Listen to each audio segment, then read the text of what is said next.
so we are going to do our periodic table lab, and we are going to do reaction number 1. And reaction number 1 says we're going to take some magnesium metal. Here's our magnesium metal. I'm going to put it in test tube number 1, and I'm going to add some water to it. Okay. Now, we're going to see whether or not there is a reaction. Now, how do we know a reaction is occurring? Well, we're looking for bubbles, we're looking for smoke, we're looking for color changes, or any of that sort, okay? So that's the magnesium in water. What happens if we do magnesium with hydrochloric acid? So I take my magnesium, put it in the test tube there. Now I'm going to add some hydrochloric acid. And immediately it starts reacting. You can see it right away. Okay, the bubble's forming. What about calcium? Well, magnesium didn't react with the magnesium. That's magnesium in water. How about calcium in water? Actually, let's look a little bit closer at that magnesium in water. Let's really zoom in. If you look really closely, you're beginning to see some small bubbles forming along the side of it. Okay? We'll come back to this. We'll see, we'll take a look at it in a little bit. If it is reacting, it's not reacting much. So here's calcium. Zoom back out. There's my bit of calcium. Now I'm going to add some water to it. So we know what magnesium did with water. How about calcium with water? Well, this one reacted immediately and very vigorously. So magnesium was pretty slow. Calcium was immediate. Now I'm going to test the pH of my magnesium in water.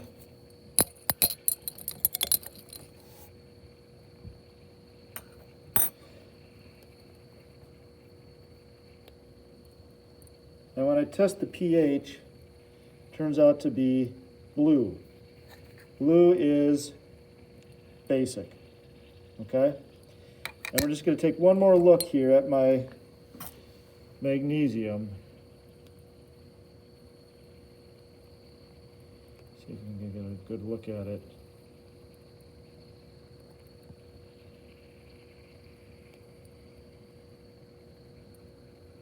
Right.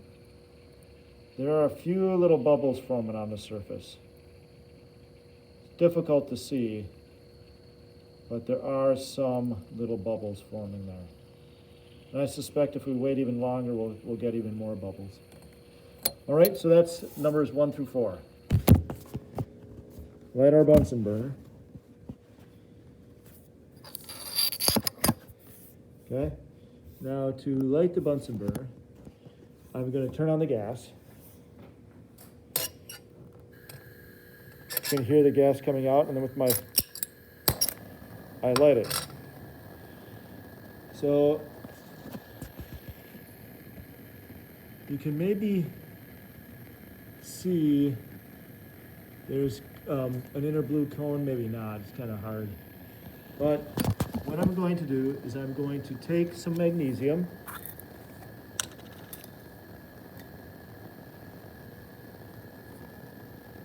Okay, a little piece of magnesium, and I'm going to burn it.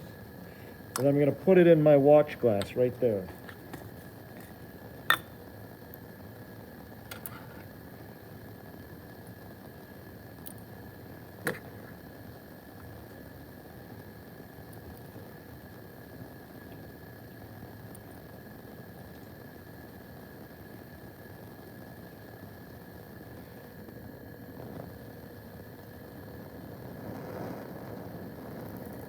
It starts burning that bright white light.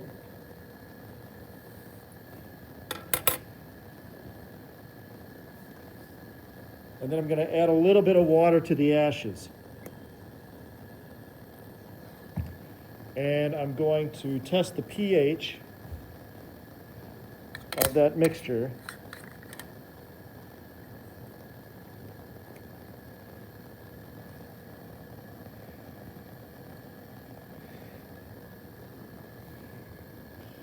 And it's turning green, which would mean that my pH is about 7 or 8. Okay, I know it's a little blurry, but that puts me at a pH about 7 or 8. Okay, and then I'll turn off my Bunsen burner. Okay. Number 6, we are going to react aluminum foil with water.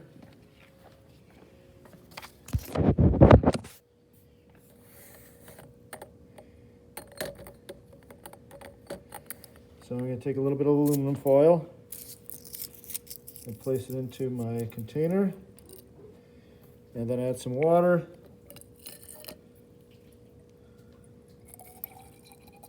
And we're going to let it just sit there for about 5 minutes and see if we get any reaction, okay? While we're waiting for that one, I'm going to do the second portion, and that is to react it with hydrochloric acid.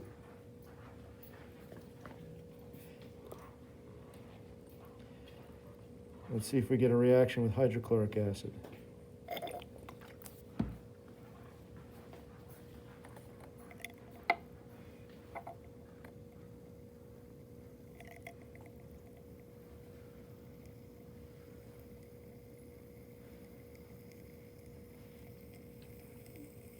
You can kind of hear it sizzling and crackling. And now it's really beginning to take off, so I'm going to set it down.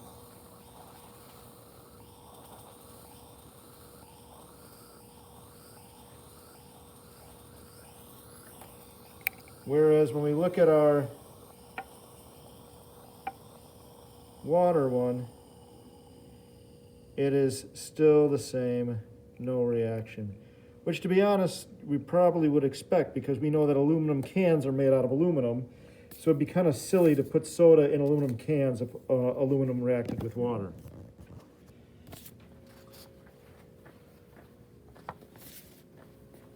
Number 7. We are going to take some aluminum chloride, clear substance, and put in our test tube.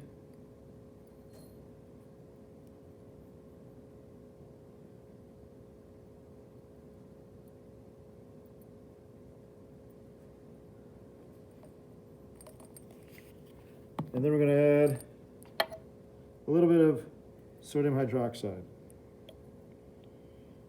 And as you can see, it turned cloudy. Okay, we got to precipitate. So by adding my sodium hydroxide, I turned it cloudy.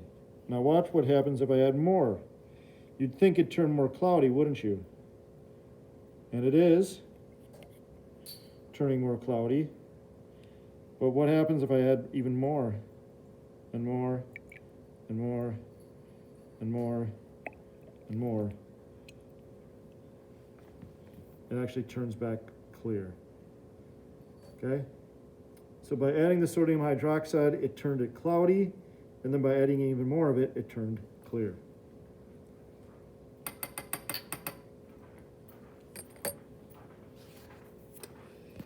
Number 8, we are going to react iron, copper, and zinc.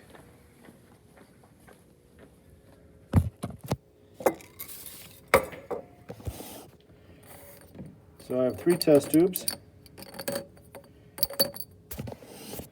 I'm going to place a little zinc. Let's do it in iron order. We'll put a little iron in.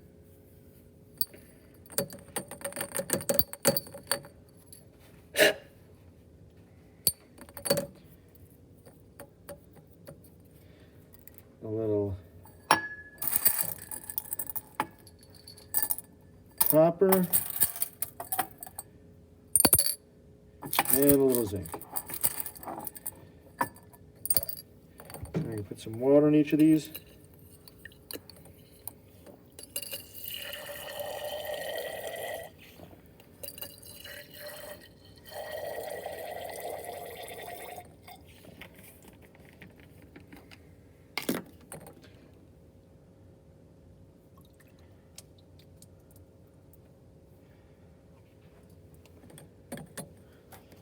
So I got my iron submerged in water, I've got my copper submerged in water, and I've got my zinc submerged in water.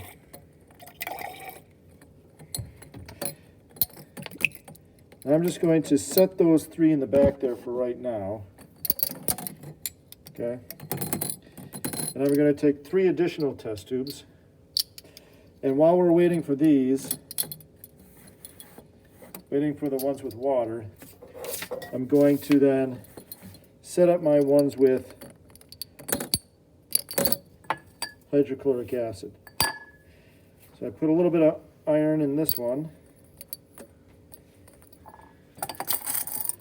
some copper in this one, and some zinc in this one. And I'm going to add my 6 molar hydrochloric acid.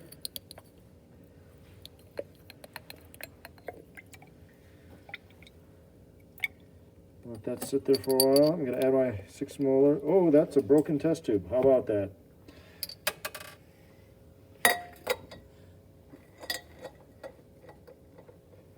So let's try not to use broken test tubes.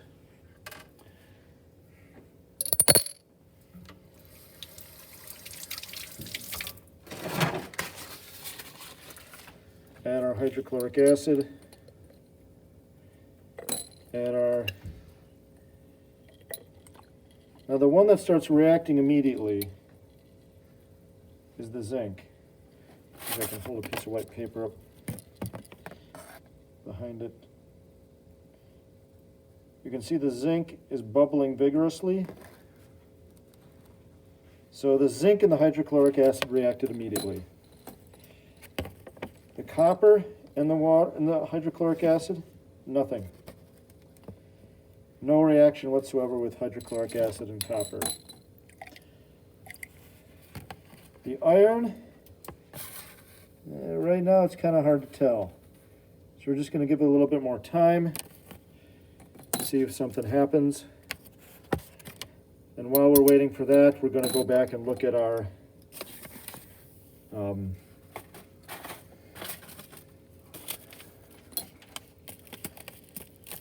so water and zinc,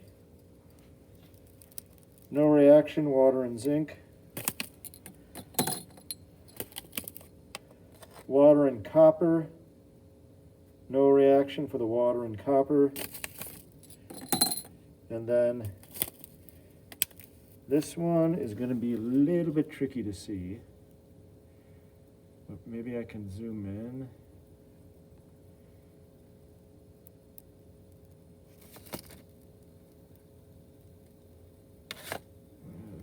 There you can see a few little bubbles. So not a lot of reaction going on, but there are a few little tiny bubbles there. So I'm just going to let it sit there. We'll come back and look at it later. How about the, get that out of the way.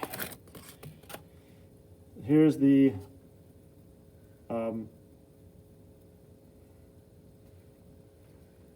zinc and hydrochloric, not zinc, the iron and hydrochloric acid.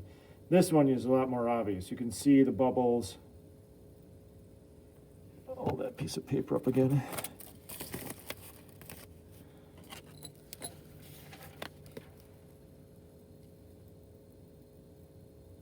You can even hear it bubbling a little bit.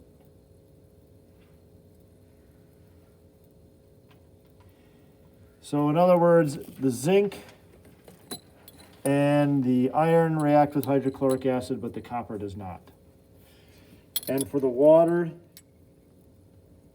the iron reacts with water, but the other two, zinc and copper, do not. Okay? We are going to skip 10, 11, and 12, and then we're going to do the last station, which is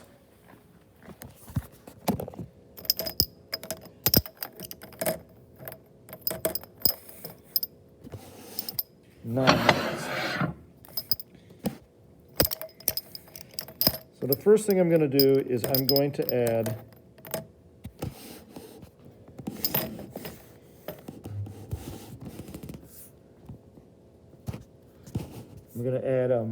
potassium iodide and potassium bromide to dichloromethane.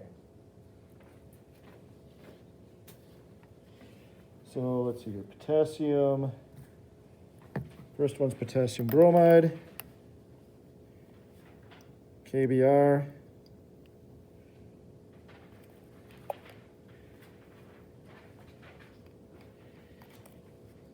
KBr. And now I'm going to add some dichloromethane. And watch what happens when I add the dichloromethane. It drops to the bottom. So what I'm getting is 2 layers, and the dichloromethane is actually more dense, and that's why it's dropping to the bottom. I'm going to do the same thing with the potassium iodide. I'm going to do this in a separate test tube. Okay. Add my dichloromethane. Same thing, the dichloromethane is dropping to the bottom. I end up with 2 different layers. Okay. So that is number 13. So in other words, I end up with no reaction. Neither of them do anything. I just end up with 2 separate layers. Now I'm going to add chlorine to these. Now, chlorine is a gas, and it's a poisonous gas. So what I've done is I've put the chlorine in water. So that way the gas is dissolved in the water, and it's not posing a threat. Plus, the level of chlorine in here is very small. So I'm going to put the chlorine in. And it turns the top layer yellow, and I'm going to swirl it. And my top layer remains yellow. Bottom layer, let me swirl it one more time, really.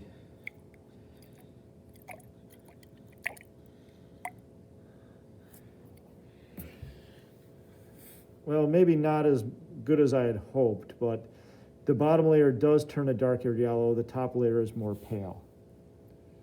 Okay? Now for the potassium iodide, immediately it turns this color. If I give it a good swirl, the bottom layer turns pink and the top layer turns brown. So that is reaction number 14, adding the chlorine to those 2 test tubes. Okay? So I would draw pictures of these so you know what they looked like.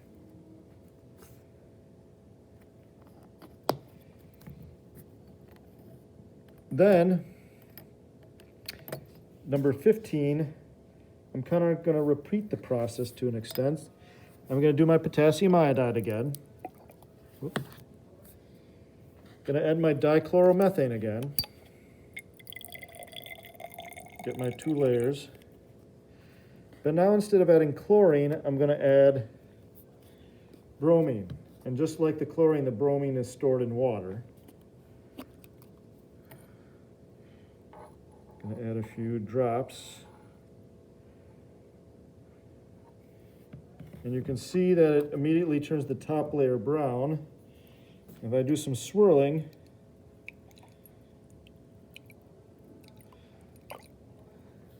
turns the bottom layer pink as well. Okay? So you can go ahead and draw a picture there of what happens.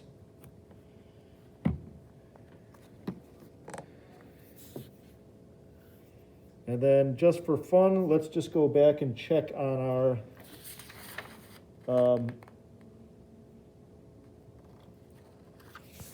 iron and water, see if we get a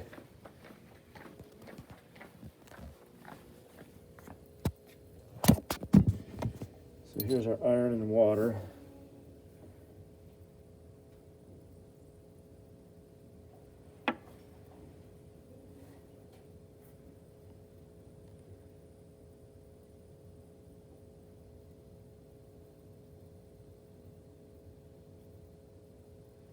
And this is probably the one that's kind of hardest to, but there is a reaction going on. You might see a few small bubbles in there.